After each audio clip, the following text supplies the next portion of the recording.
Whoa!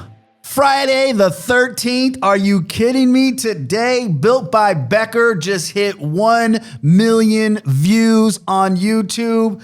So we're celebrating today with a special guest. And it's all about being driven today. From uniform to unstoppable. Cullen Stack's journey through grit, growth, and greatness will be told right here today on Built by Becker. So let me, without further ado, introduce Mr. Cullen Stack. Welcome to Built by Becker, baby. Thank you, Blake. Thank you. I appreciate you having me, man. It's an honor. Yeah, man. Friday the 13th, man. Are you superstitious by any means? I mean, you're a military guy, so you're pretty tough. I already know that. So any superstitions, any Friday the 13th stories, anything you got? Yeah, no, it's a great question, man. I mean, when I think Friday the 13th, I think Halloween. Yeah. I think growing up as a kid, I Michael think Myers. the Goosebumps books. Yeah. Reading Goosebumps. I'm an 80s baby. Okay. You know, and I'm just like very nostalgic, you know, to all those great movies. So, Nice. you know, I definitely don't think there's a superstition, but I definitely think that, you know, Halloween's a great time. It is. You know, Goosebumps were some of my favorite books growing up. Yeah. So, All right. Absolutely. So it's a cool day. Yeah. Just another day. Just Friday another the 13th, just another day. Just Man, another we're going to talk about your life today, man. I'm ready to break all the good stuff out here. Everything that I think will hopefully promote a good question and answer response on the show today. Your early life, your military influence, your family, your background, what that did to you for values, disciplines, life expectations, and then, you know, maybe some turning points that happened thereafter. And then, you know, we'll get into where you are today and some current events, man. So Yeah. Tell me a little bit what it was like growing up in that military family. Yeah, that's a great question. So my father was actually a Korean linguist, military intelligence, and my parents met in Massachusetts in the 70s at Fort Devens Army Base, for those that know it. So my mother's father, as well as my father's father, both served in the U.S. Army active duty. Nice. Thank you for your service, by the way. Thank you. My father's father actually served under the one and only General Patton. Wow. Who was a legend. Yes. Saw a lot of combat, went around the world, and unfortunately, I never met the man. He's buried right here in town, and I go to his grave and talk to him and go see my grandma and my grandfather, but it's pretty nostalgic. So, you know, growing up, and when you're a young kid, you don't really realize it, but as I got older, I said, wow, I was born in a MASH unit. Wow. So if you remember the TV show MASH, of course. Yeah, who doesn't? Yeah, so well, my father, from our generation. yeah, so my father was actually working the DMZ at the time, and again, in the military intelligence sector, and was a Korean linguist, and his job was to protect the U.S. interest in South Korea from North Korea. All right. And so that was the gig, and I was born in South Korea, and first place I ever got to see here in the U.S. was Monterey Bay, for those that know California, Northern California. And we moved there when I was a little baby, and still have the passport with my baby photo. Okay. And it was pretty cool. So, you know, growing up in a active duty Army family, the memories I have from, you know, being young all the way up to being a teenager when my dad got out.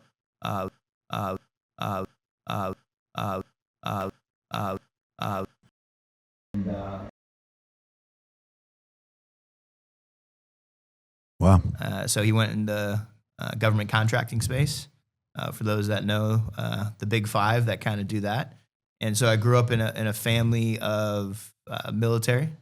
As I mentioned, U.S. Army, both grandfather's father and then myself. When I was in my early 20s, you know, my dad sat me down. He said, you know, you're doing some cool things. You have a lot of blessings. You're a young man. You're living a full life. You're very fortunate. But, you know, you should probably take a minute to step back and just give back, right? So for different reasons, I said, you got a good point. And I went in the National Guard. Okay. So I was a 6'3" Bravo. All right. Did basic combat training at Fort Sill, Lawton, Oklahoma.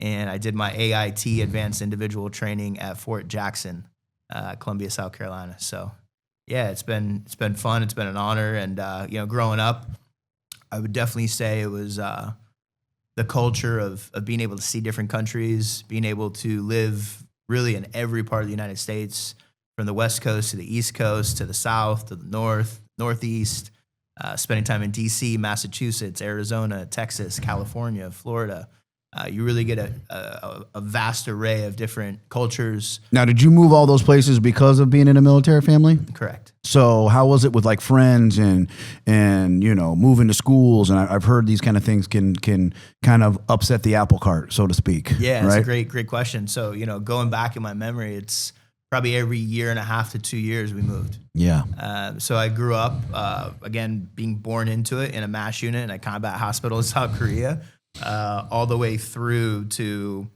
middle school, right?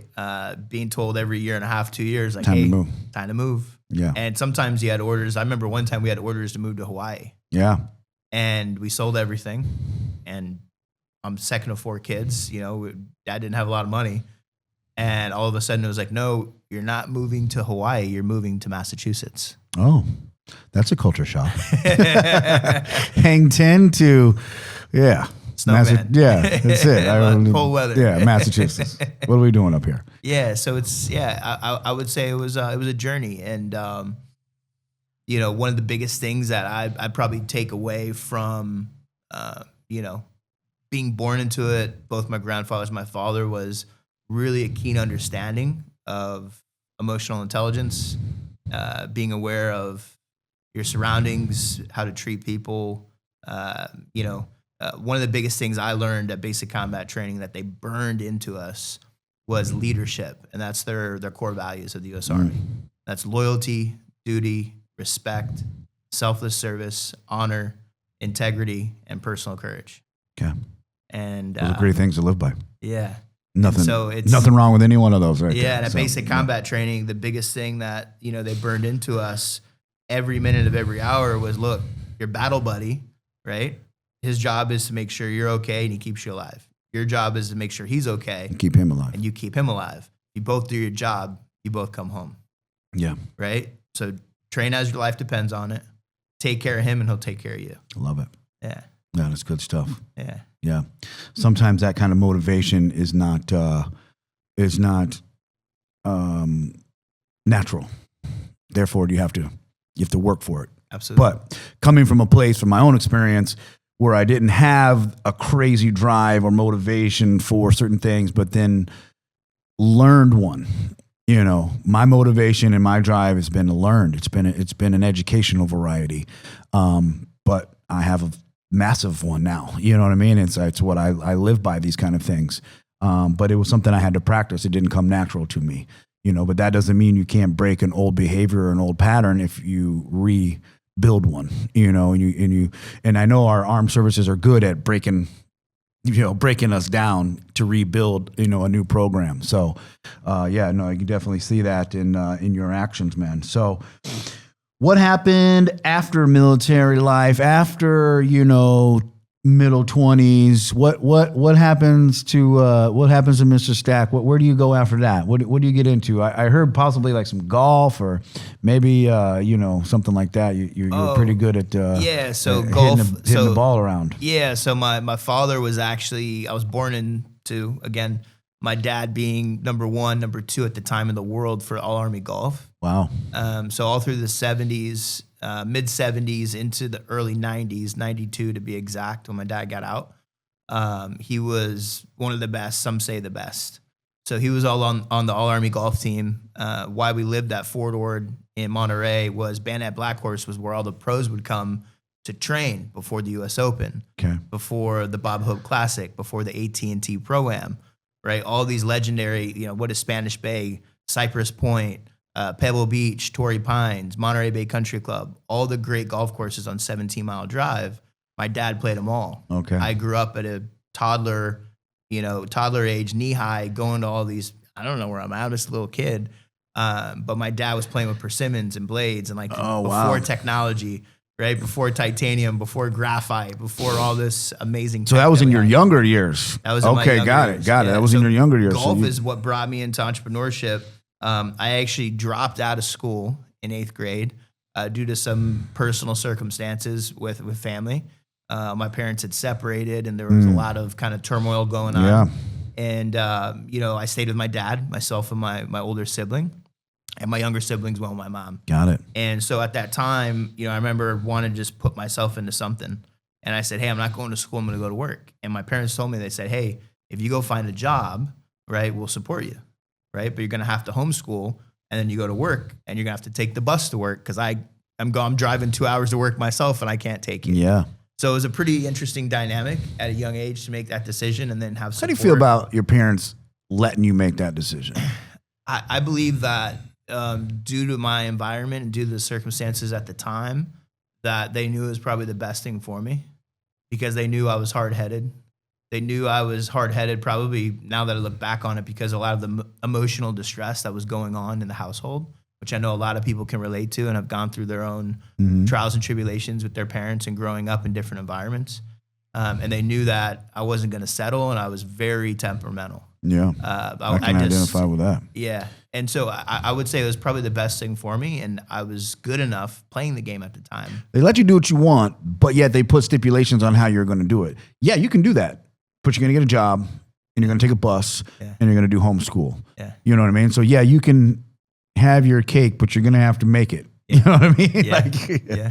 I get it. So I just wondering how that made you as an adult now. How do you feel about those decisions that they made, you know? So it's good. Yeah, no, I'm grateful for it. I mean, I was able to get a job at Cordoval Country Club in San Martin, California. Julie Inkster, Hall of Fame women's golfer's husband, was the head pro at the time. I was the youngest through CSI, Caddy Masters Incorporated, to be certified as a single bag, double bag 4 caddy. And I was carrying at the time a 6 handicap as a teenager, an index of a 6. So for the people that play golf, they know what I'm talking about. I was pretty good, and I only got better over that course of about a year and a half. Got down to a scratch golfer and ended up caddying on the senior PGA Tour, being the youngest youngest caddy not related to a player. Okay. On the senior PGA Tour, I did that for a stint. Got my dad. Any big names you caddied for? Walt Zabriskie, Larry Ziegler. Yeah. A few of the older kind of senior tour guys. So It was fun. I really just did it because I love the game, and I wanted to make my dad happy, and he loved golf. So it was kind of a way to get him out of Silicon Valley. Yeah. You know, bring him into a few tournaments. He even caddied a few tournaments with me. So it was pretty cool. Yeah. Great. That's awesome. Now, what happened after that stint of caddying, and you know, where did life take you? So moved, parents got back together. Wow. Said, hey, we gotta try to work this out, do our best. How long were they separated? Oh man, years. Really? Years. And got back together. Are they still together today? No. Yeah. Okay. All right. A little in and out, back and forth. Yeah. That's all good. So they got back together. We moved to Tallahassee, Florida. All right. And so we have the 4 kids, got the dog, you know, the whole gang's back together. So we need a big house. So we moved on to one of the country clubs, one of the nicer places in Tallahassee. And I was very fortunate to be able to literally eat, sleep, and drink golf. I found, school wasn't really my cup of tea. And I found that I loved the work, and I always had that grit and that drive.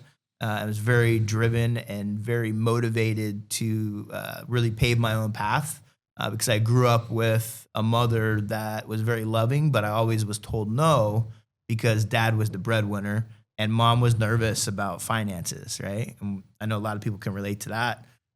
You get told no, and you don't really know when you're younger that like, hey, like there's more important things to pay for, right? And you don't understand the dynamic of all the different responsibilities because you're a kid, right? Regardless if it's elementary, middle, high school. So I really, really enjoyed putting myself into golf and to work. I got really good, and I said, the school things, it's not really my cup of tea. I went to Panama City Beach for spring break, and I was 18. And I'd already kind of turned up. I kind of dipped my toes into the nightlife scene in Tallahassee. Okay. And within 6 months in that first experience, right, and this is 2002, I said, okay, this is a business, right? And I saw what I saw with nightlife and golf, and I was always in a hustle mentality. And I was like, this is a business. And I never really partied per se a lot, but I was always creating the party for other people to have fun. Yeah. So I started to just really get after it. Became a college brand ambassador, right? Brand ambassador for a lot of opportunities, energy drinks and body sprays and beef jerky and car companies. Nice. And, magazines and all these different things. A lot of them are huge brands and took off. And I really learned a lot by doing what is now called brand activations, on premise, off premise, right? Product promo, product sampling, guerrilla marketing, all of the direct metal meets the bone. This is pre-social. So those days we just had MySpace and AOL Instant Messenger. Yeah. Right? Yeah. I'm bringing it back. I'm 40. So. Old school. Yeah. Old school. So I would use AOL Instant Messenger and the away message as my chatbot. Okay. I would throw a house party on one day to promote the bar on the next day, to promote the nightclub, right? The dance club on the next day, to promote the pool party on the following day. Wow. And I created my own system and infrastructure of events. Okay. And then I went to local companies and I sold that as a promo for flyering. So back then it was very popular. You flyer the dorms, you flyer the apartments, you flyer the let out at 1:30 every car. Yeah. Pay someone $5 an hour, just drop flyers. So I turned that into a business. Wow. And then when Facebook took off in 2007, 2008, very early, I saw it. And I had a buddy literally every week from 08 to 09 calling me saying, Cullen, you have the relationships, you have the knowledge, you did banner ads, right? And impression-based paid media with MySpace. You could do this with Facebook. They're rolling this out. And he was telling me way before it actually became a thing.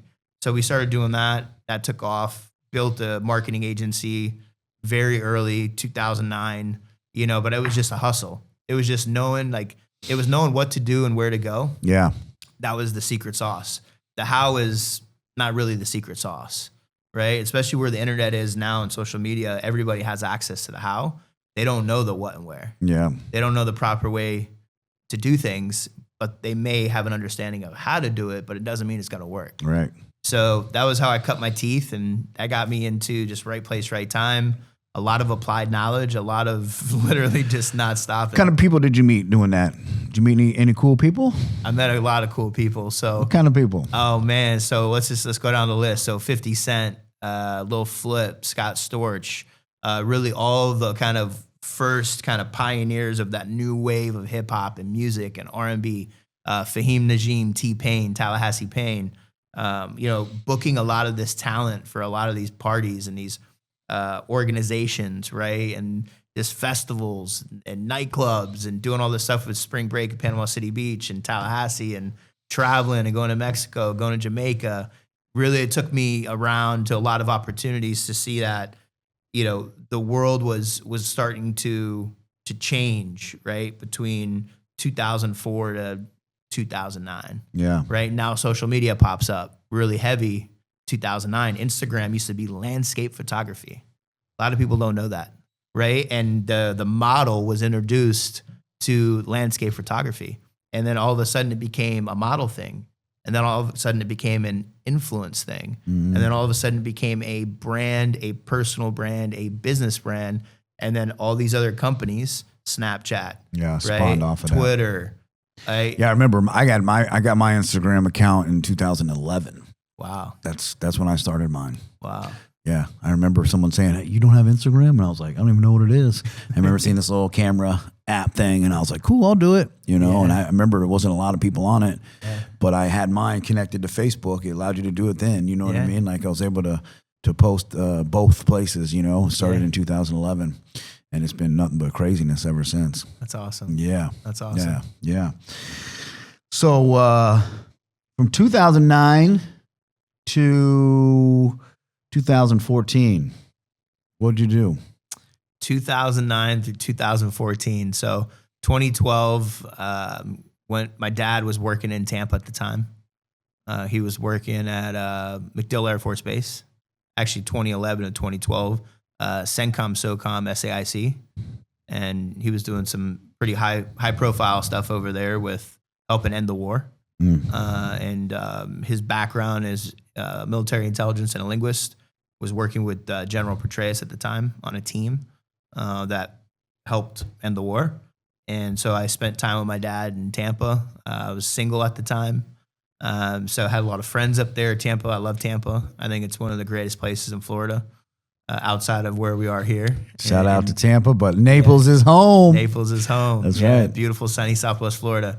But yeah, so I went to spend time with my dad, just live life, traveled, work, a lot of consulting, a lot of fractional CRO, fractional CMO, building a lot of other agencies, really just monetizing my intellectual property and spending time with my father, which is really cool. We had a cool condo up there, and I got to kind of see a lot and learn a lot about business and global business and how they were conducting themselves, and be in some lunches and some conversations that I'm grateful for. Yeah. And then came back. My grandmother, unfortunately, lived a long life. She passed away.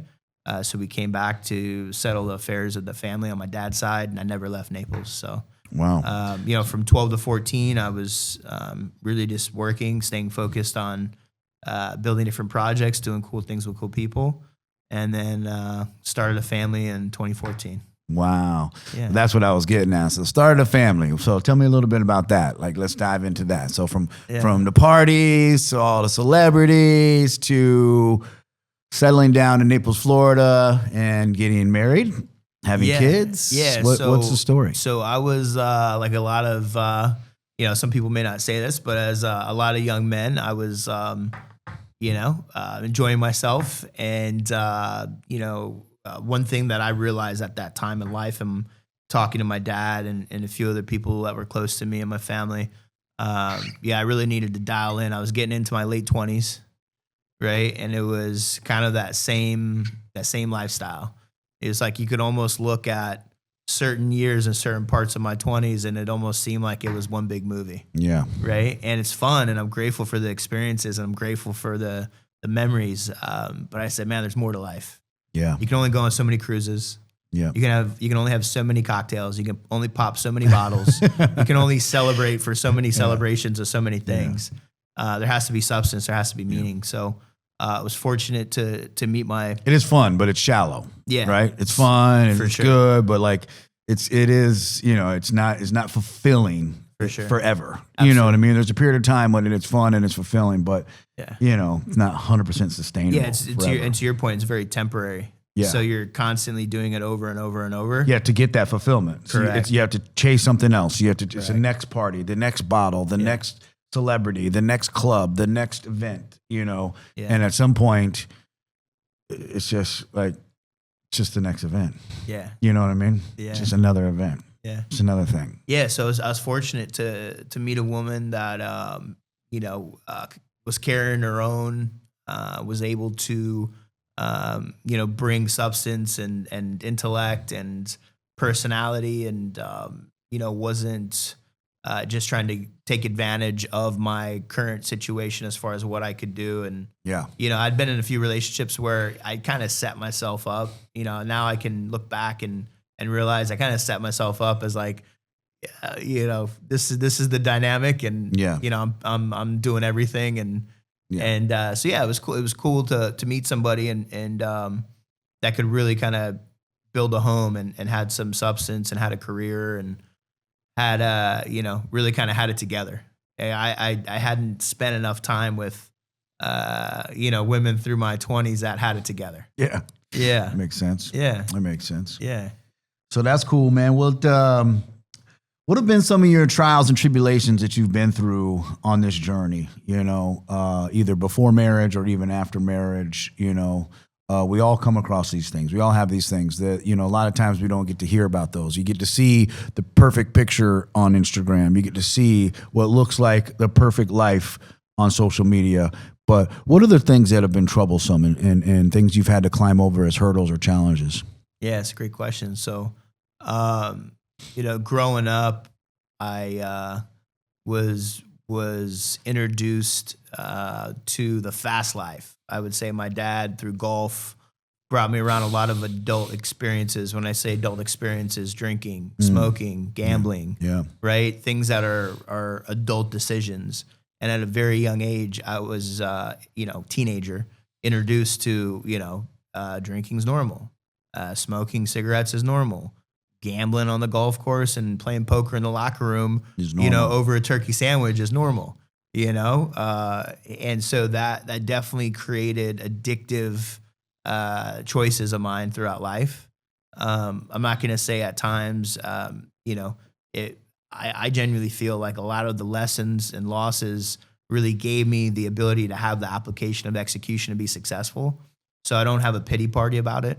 There's times where you reflect and sometimes you do kind of get in your feelings. We're human. It's natural. But I would say a lot of my pain, I turned into purpose. And a lot of my purpose, I was able to turn into passion. And a lot of my passion, I was able to turn into profits. Okay. And I learned that I was able to monetize my intellectual property. And a lot of my IP and what is proprietary, what skill sets and talent that I do have, a lot of that stems from the pain. Wow. Right. And I don't think that a lot of people realize that, you could sit there and be sad and kind of down about what happened and about losing everything and about being homeless and about making bad decisions or somebody hurting you or taking advantage of you. But if you're able to position, package, and polish who you are, what you do, and where you are currently, there's a lot that you can make from it. Yeah. I was just reading something the other day where it talked about you have two different schools of psychology, which is the Freud, which is like the, trauma, childhood, poor me, go back and treat, which some say is the way to fix it. But some also say that that's the way to continue to relive old hurts and old memories. And that doesn't do anything positive for you, right? So there's another look at it where it's more along the lines of, yeah, that stuff happened to me, but this is who I am today, and this is where I'm going. And I'm going to take the hurt from back there, turn it into drive from here, and push me into something completely new and different so that I can be more beneficial to my family, myself, my society, my whatever. And I don't turn my back on what happened, but I'm not focused on that. I'm focusing on the right here and now. I'm focusing on being the best dad I can be. I'm focusing on being the best business person I can be, the best community leader I can be, the best friend, the best son. You know what I mean? All these things that I can focus on right now and be positive, So it's like, what school do you want to fall in? You want to fall into the poor me, or you want to fall into the get busy and get positive? You know what I mean? And I found for me, I like to get busy and get positive. You know what I mean? That's just what I do. Come in with a smile on my face. I got nothing to lose. Let's go. I'm happy. And everything seems to always work out, And I think it's all about a mindset, Absolutely. Yeah. I always tell my children, so you talk about family, it's super important. I always tell my oldest, my son, I say, look, you have two choices, right? One is to listen to what people say. The other is to listen to your feelings. I said, mindset is everything. Your thoughts create emotions. Your emotions create choices, and your choices create actions. Yeah. Right. So you're judged by your actions, not by your thoughts, not by your emotions, and not by your intentions. People are going to judge you by your actions. You can say, "Oh, I wanted to do this, that, and the other thing," but you did that, so you're going to be judged on that. You know what I mean? So actions speak louder than words. Right. It's all about what you're doing, not what you're talking about. People see what you're doing, not what you're talking about. And there's a lot of talk on social media. There's a lot of talk on the internet. There's a lot of, as they say, keyboard warriors. Tough guys. But at the end of the day, right, what's the action? What's the application? What's the execution? Yeah. Right? It's very easy to be envious, right? But it's actually a lot easier to apply what you know. Yeah. Everybody is born with a gift. Purpose. God-given. Your skill set and your talent, I truly believe, comes, right, from the transformation of the experiences that we all have in life. And again, it all stems from pain. Yeah. Because the only thing setting us back, the only thing holding us back, right, is not being emotionally available to have the self-confidence to get out there and make it happen. Yeah. Right? Everybody has a skill. Everybody has a talent. I'm a firm believer in that. I'm a firm believer that, first of all, that God gave us gifts. You know what I mean? Like, I sometimes catch myself like praying for like stuff, like, God, help me through this, or give me the courage, or give me and I catch myself going, wait a second. He gave me all those, all of them. I got everything I need from a loving Father. I just have to uncover it and put it into use. Amen. You know what I mean? Amen. That's where I get in the way of me. You know what I mean? Like, I want to go out and start a new business. You have everything you need to do that. You know what I mean? Get past fear, get past anxiety, put it into a plan, write down some ideas, go ask some people who are better and smarter than me if they think this is good, take their direction, take their suggestion, and then go. You know what I mean? Absolutely. God gave me all that stuff if I'm willing to get past the uncomfortableness of it. 100%. And to your point, right? The anxiousness and the nervousness, the human band of emotions. If we are, as a human being, unaware of something, it's unknown, we become anxious, then we become nervous, then we become upset. Right? We all go through the same band of emotions. But if we do our best to be our best, right? And we stay present today, and we just do one day, and we live for today. Amen. And we do our best today, and we stop living in the past, and we stop dwelling on the future, anxiety and depression goes out the window. Right. Yeah, I always say, look at your feet. You look at your feet, you know exactly where you are. You know what I mean? You got to worry about this and worry about that. You know what I mean? Focus on right here, right now. Absolutely. Heck yeah, man.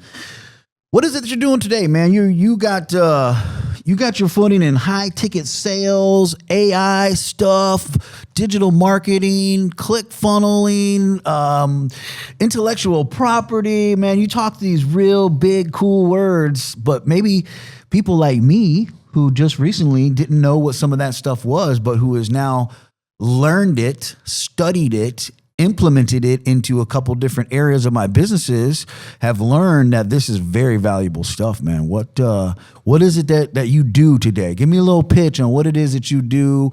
Let our viewers know what services you offer, and of course, we'll drop some links in the podcast so everybody can click on it and find you. Naturally, that's our goal, right? We want people to click on things. So absolutely, and I appreciate it. So really, where it started for me was the understanding of the internet. As I mentioned, early days, MySpace, it came from entertainment, concerts, events, brand activations, experiential marketing, doing music festivals. And then 2009 is really when my eyes opened up with what is, Facebook, when they first started running impression-based paid media and banner ads at college students, right? So I've always been selling and building teams, processes, and systems around digital info products, paid media lead generation agencies, right? Some would call a lead gen agency or marketing agency. And that really, really drove the idea of, look, having hundreds or thousands of clients is cool and driving a lot of revenue is great. But one thing I experienced from 2009 to 2019, working and building different marketing agencies, PR agencies, podcast agencies, branding and advertising agencies, for clients and for myself, is I said, you can't keep everybody happy, right? I asked myself right before COVID, I said, why am I trying to sell 3 new deals a day, 5 new deals a day, pounding the phones, running ads, having these appointments on my schedule? I understand high ticket sales, the psychology of humans and how to close them, neuro-emotional programmatic questioning, how to pre-frame a call. I can sell you live in person. I can sell you on a Zoom call. I can sell you over the phone.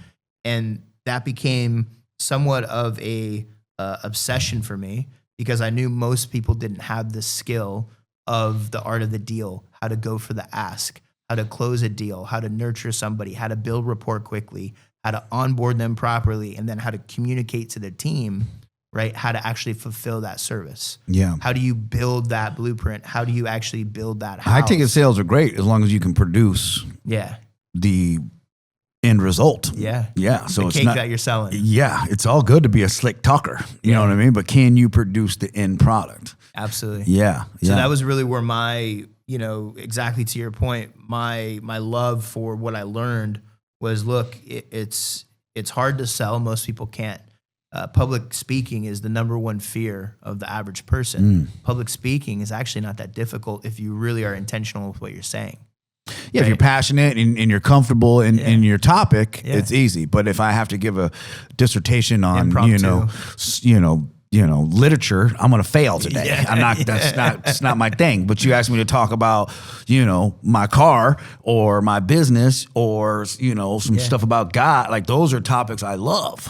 So that stuff freely comes. But getting over those, once again, fears and anxieties. Getting over those fears and anxieties, just getting up on stage or getting in front of a microphone. I remember when I was on my first podcast with Gyro and Larry. I mean, I did it, but I was uncomfortable. And I have no problem speaking in public or at events, but then this scared me. And then all of a sudden, like, this is my comfort zone. Yeah. Come in here and just spit and whatever and talk and, but you have to get over the fear. You have to sit down and actually do it and then fail. Because I know multiple times I probably sounded like an idiot or I sounded horrible or, you know what I mean? Like whatever. But, practice makes perfect. These things don't come immediately. For sure. Nothing comes immediately. Even the best of the best. Yeah. The most God-given, talented people still have to work very hard to be the best at their position. You know what I mean? 100%. So like 100%. this, and that's what I don't think people, that picture they show of success where it's the tip of the iceberg and all that stuff's underwater. No one sees the underwater part. No one sees the hard work. No one sees, the hour of research I did and then the hour of typing up my agenda and then, the hour of meeting you a couple of times to learn what my questions should be to make a show, actually have some sort of depth and weight. You know what I mean? Substance. Some substance, right? Yeah. It takes effort. You have to have some sort of willingness and some sort of vision to create something that people will enjoy. 1,000%. Yeah. 1,000%. Or that'll be beneficial. Even if someone doesn't enjoy it, this can be beneficial to you and to me for a lot of different things. Yeah. Could be a friendship. It could be making some clips that go, viral because we talk about something crazy. Like, who knows, right? But if I don't at least come in here and put in the action, give it your all. I don't have a chance at nothing. Nothing's going to come from it. You don't hit the shots that you don't take. That's right. That's right. You'll never make a putt if you don't putt. Amen. Amen. That's real. You never make a putt if you don't get past the hole either. Absolutely. People coming up short all the time on the green. Yeah. So my biggest thing now with Driven, the branding, the marketing, the sales, the systems, the operations, right? All of these different pieces I constantly see in companies that are usually between $1 million and 10 million, and they're doing good, but they could be doing great. Yeah. So I took a step back right before COVID. It was a conscious decision. I was in Miami, had a couple different agencies that I was working with that I had a lot of money coming in from. And I decided right before Christmas, actually, 2019, to stop doing what I was doing and to more focus on helping people define their message, build their brand, focus on their offer. What are downsells, upsells, cross-sells? How do they monetize their intellectual property? And understanding how to build out a customer journey, how to use automations, software, CRMs, create a tech stack that can make you more efficient, more productive, right? More effective. Because a lot of what people are doing, we all go through this journey, this chapter, is they're really good with their skill set and their talent, but they don't have a vehicle. Right? They're out here doing the thing and they have the relationships and they have that opportunity and they have the referrals coming. But once that stops, it can get real rocky. So my passion, my purpose, and my focus now at Driven is to focus on those key pillars, right? What is branding? What is your current core offer? What are your customer journeys looking like with those funnels, with the creatives, with the content you're putting out? So many people are putting out time, energy, resources, and effort to build a personal brand. They go do a public speech. Doesn't matter if it's a small audience or a big audience. I see it all the time. They don't have a QR code, right? Leading to a funnel to even book a 15-minute discovery call with somebody that could easily need their help, want their help, and be emotionally available to have the self-confidence to invest in their services. Yeah. Because you only know what you know. Right. So that's my full my transparency. Built by Becker, hired, Driven, and I had no idea what you were even selling me, man. You talk in circles and you got all these big words, but everyone said like you're the guy. My coach for YouTube says you need someone that can do this kind of stuff. So I researched, I found you.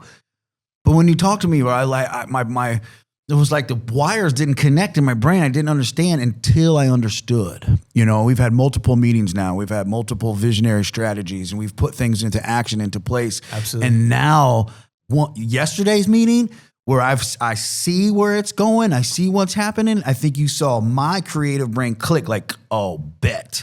I know what's happening now. And now we've taken something that was, you already kind of knew, but I didn't. But once I knew, my entrepreneurial, my creativity, we've added like 6 more things that we didn't even initially plan on. You know what I mean? And this thing is taking its form. And Man, amazing. It's amazing what Driven and Built by Becker are going to do, guys. Be on the lookout. You're going to be able to click a link in the Built by Becker YouTube page and get some amazing information about myself and about our company and about what we do. And it's going to be beautifully packaged by Driven and Cullen. So I'm super, super excited for that, like where that's going to go, where the opportunities for that are going to go. And that journey over the next, I was talking to some people in my circle, and they're like, man, you're pumped on this. I'm like 100% way more pumped than I originally was, because like it's starting to take form and shape.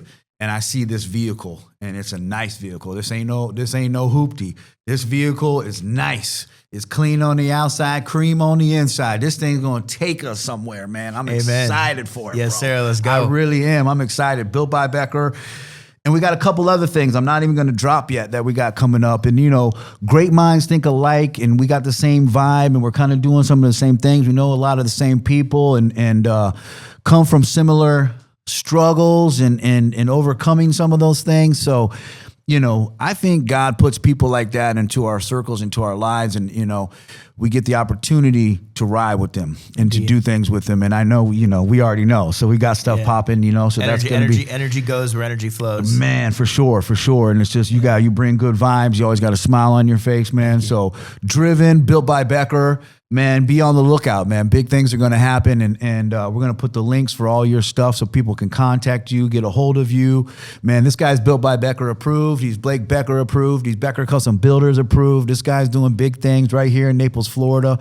I'm super pumped to have you here, man. Anything else you want to shout out today? If you give advice, could you give advice to maybe some youngsters coming up behind us, man? What would you give? I love asking that question. Yeah, absolutely. Well, big shout out to you, and thank you for having me. And I believe that a lot of opportunities and blessings that come to us at times, wherever you are in life, whatever you're going through, whatever, your circumstances are, whatever you're trying to overcome, everybody has trials and tribulations. And the biggest thing that I can reflect on is actually reflecting on the past, reflecting on the past to remember the success that you have had, right? Because the current circumstances aren't there to actually dictate, right, or control where you can go. Yeah. Right. So the biggest thing I would share is reflect on the success you have had. Look at what you were doing, how you were doing it, who was in your life, right? Everything is relationship capital, right? Money is just a tool, right? Money is made to be leveraged, but relationship capital is made to be spent. So when times get tough, when things are great and things aren't so great, it's the relationships and the people you can call on. You can be transparent, you can be open, you can be honest, that are going to help you get through it. Yeah. Because I don't know one person, including myself, that hasn't got out of situations that I put myself in, and at times I didn't put myself in, by not having the courage and the confidence to ask for help. Yeah. Yeah, definitely. Asking for help is such a major thing, man. We get jammed up. We think that we don't need to, or no one was willing to, you know what I mean? But one of the biggest gifts I've ever been given is the ability to ask for help. You know what I mean? Especially as I grow, like I mentioned, like starting a new business. I don't start a new business on my own intellect. I take it to a team for help. I need to run all this by. There's people I go to first, second. I know I've started 3 businesses now, so I know it's like this one, you know what I mean? And I'm looking at buying a new business right now. So it's like I took that same information to those same, I know as much as I know, but I know these people know more than me, or they have a different perspective on it. So I need to get their advice and then I formulate an opinion based off of everybody's information that seems like a decent one to move forward. And so far, that's always worked out. That's a great way to put it, right? And a great way to do it, because at the end of the day, the biggest thing I've learned and the biggest thing I've seen is one of the major roadblocks and bottlenecks for an entrepreneur just starting out, an entrepreneur looking to maintain and scale and grow, is team, process, system. So if you don't have a team and you don't have relationship capital, everybody has relationships, family, friends, neighbors, colleagues, coworkers, like people from church, people in your life. You should sit down with those people more often. You should let them know how you appreciate them, how you respect them, and anything that you can do to pour into other people. You'd be amazed when those people are going to be in your life and actually just call to check up on you, right? And then you have the opportunity for that relationship capital to always be in the bank. Yeah. So I would say that's one of my biggest takeaways in life, and that what I would share with somebody just coming up or somebody that's currently stuck is everybody is going through the journey of life. Yeah. It's not the destination. Just journey. It's the journey. So remember, do your best to be your best, right? Live for today. Stay present. Don't live in the past. Don't dwell in the future. Reflect on the past. Be better in the present and build a better future. Yeah. Good shit. Cullen Stack, built by Becker. Another great episode. Thank you all for watching. Check out my man, Driven. The links are going to be in the description. Let's do it. Let's Canoe do races it. tomorrow. Canoe races. Big stuff happening. Becker Humane Park. Society, Conservancy. Let's go. Let's go, baby.